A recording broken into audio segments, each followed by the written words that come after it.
Hey guys, welcome back to another episode. In this video, I'm gonna let you know how you can add Hydra Bot to your Discord server. So in order to add Hydra Bot to your Discord server, you just have to follow the steps. First thing, you have to go and log in into your account. When you're logged in, that's gonna take you to the home page. First of all, you have to log in. So type in discord.com and log in into your account.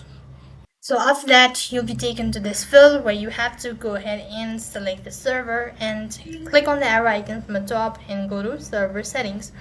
When you're on the server settings page here, you need to locate apps and go to app directories.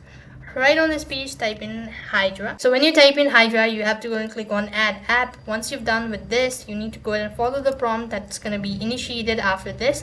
So you need to go ahead and select the server as well and select that. Click on the continue button. Make sure to authorize all of these. Click on authorize.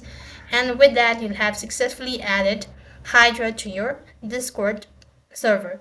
So that is all for this video. I hope the video was helpful. Make sure to like, share and subscribe to our channel. Thank you for watching. See you in the next video.